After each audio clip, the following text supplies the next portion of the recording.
Good morning students. Hindi की कक्षा में आपका स्वागत है।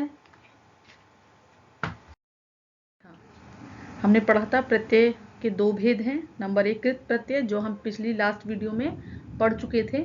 अब हम समझेंगे तद्धित प्रत्यय। तद्धित प्रत्यय, सबसे पहले तद्धित प्रत्यय क्या है? संज्ञा, सर्वनाम, विशेषण आदि में जुड़कर नए शब्द बनाने वाले प्रत्यय तद्धित प्रत्यय कहलाते हैं। अब हम देखेंगे तद्धित प्रत्यय भेद, यानी कि तद्धित प्रत्यय के भी कई प्रकार हैं जिनके आधार पर हम प्रत्ययों को आसानी से समझ सकते हैं। इसके 8 भेद हैं। नंबर 1 कर्तृवाचक तद्धित प्रत्यय, नंबर 2 भाववाचक तद्धित प्रत्यय, नंबर 3 संबंधवाचक तद्धित प्रत्यय, नंबर 4 गणनावाचक तद्धित प्रत्यय, नंबर 5 गुणवाचक तद्धित प्रत्यय, नंबर 6 स्थानवाचक तद्धित प्रत्यय, नंबर 7 लघुतावाचक तद्धित प्रत्यय, नंबर 8 सादृश्यवाचक प्रत्यय। अब हम देखते हैं, पहले समझेंगे हम कर्तृवाचक तद्धित प्रत्यय। जैसा कि इसके नाम से ही हमें बोध होता है, कर्तृ यानी कर्ता का ज्ञान कराने वाले, कर्ता का बोध कराने वाले, जिससे हमें कर्ता का ज्ञान हो कि कर्ता कौन है, और कर्ता का बोध कराने वाले प्रत्यय कर्तृवाचक तद्धित प्रत्यय कहलाते हैं। इन्हें उदाहरणों से समझते हैं। जैसे संज्ञा शब्द सोना, गोल्ड में आर प्रत्यय लगाने से, सोना में आर प्रत्यय जुड़ा और वो बन गया हमारा सुनार। क्या बन गया? ये हमारा सुनार, कर्ता शब्द बना। संज्ञा शब्द माल में बड़ी ई प्रत्यय लगाने से माली शब्द बनता है। संज्ञा शब्द जादू में गर प्रत्यय लगाने से जादूगर शब्द बना। संज्ञा शब्द गाड़ी में वाला प्रत्यय लगाने से गाड़ी वाला शब्द बनता है। तो ये है हमारे कर्तृवाचक, यानी कि कर्ता से बोध कराने वाले, कर्ता का ज्ञान कराने वाले प्रत्यय, ये हमारे कहलाते हैं कर्तृवाचक। सेकंड है हमारा भाववाचक तद्धित प्रत्यय।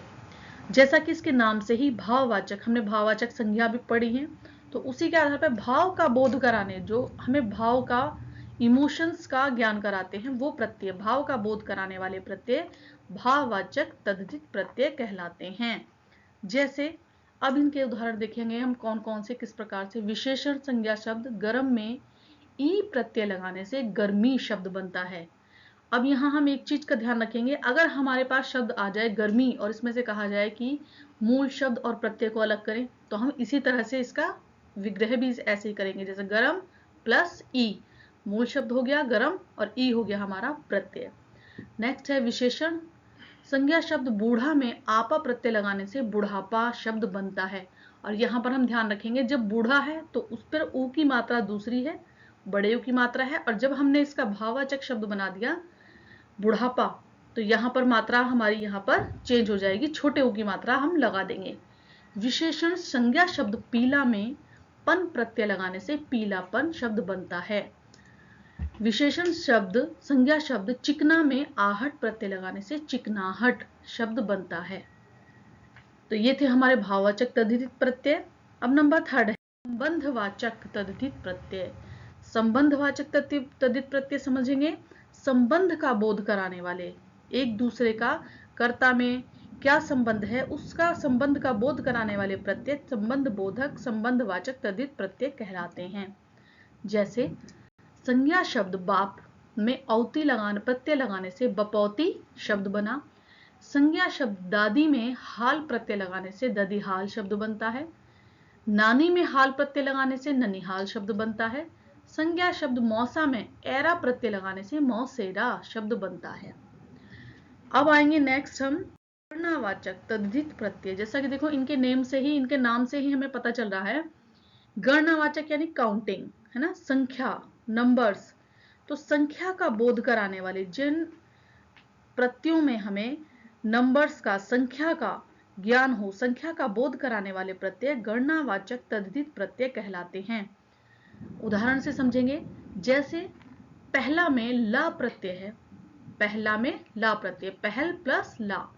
दूसरा में रा प्रत्यय है। शब्द सातवां में वां प्रत्यय है। शब्द दोहरा में हरा प्रत्यय है। तो ये हमने समझे गणनावाचक। अब नेक्स्ट है हमारा गुणवाचक, गुणवाचक तद्धित प्रत्यय। गुण का बोध कराने वाले, गुणों का ज्ञान कराने वाले प्रत्यय। गुणवाचक तद्धित प्रत्यय कहलाते हैं। इसके उदाहरण हैं शब्द ठंड में, ठंड शब्द में आ प्रत्यय लगाने से बना हमारा शब्द ठंडा।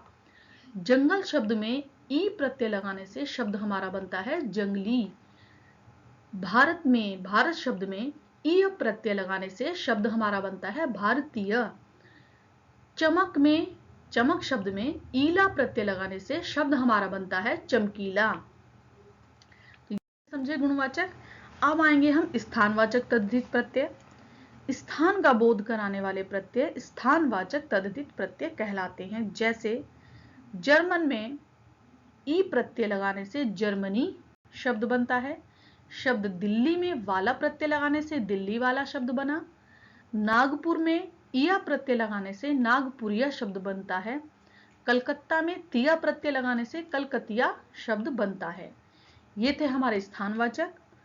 नंबर 7 है हमारा लघुतावाचक तद्धित प्रत्यय। लघु यानी कि छोटा, लघु का मतलब छोटा, छोटी वस्तु, छोटा व्यक्ति। लघु अर्थात छोटी वस्तु का बोध कराने वाले प्रत्यय लघुतावाचक तद्धित प्रत्यय कहलाते हैं। ई, रस्सा में प्रत्यय ई लगाने से रस्सी शब्द बना। लोटा में इया प्रत्यय लगाने से लुटिया।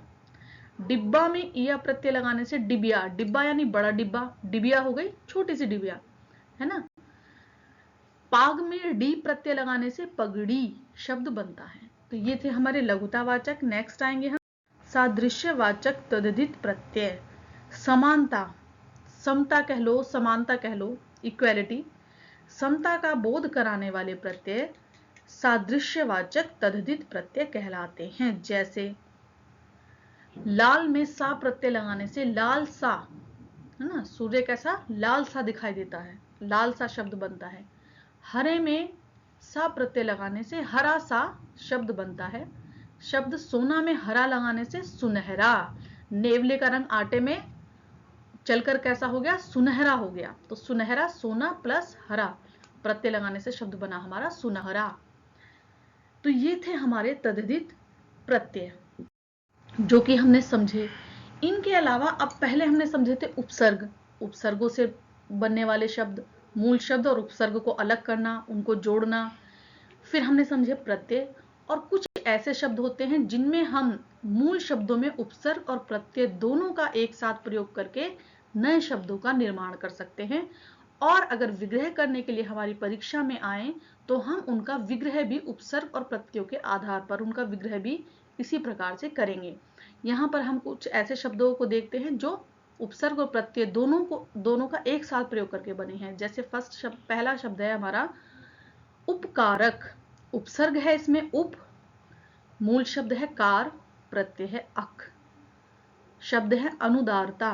उपसर्ग है अन, मूल शब्द है उदार, प्रत्यय है ता। शब्द है बेचैनी। उपसर्ग है बे, मूल शब्द है चैन और प्रत्यय हो गया हमारा ई।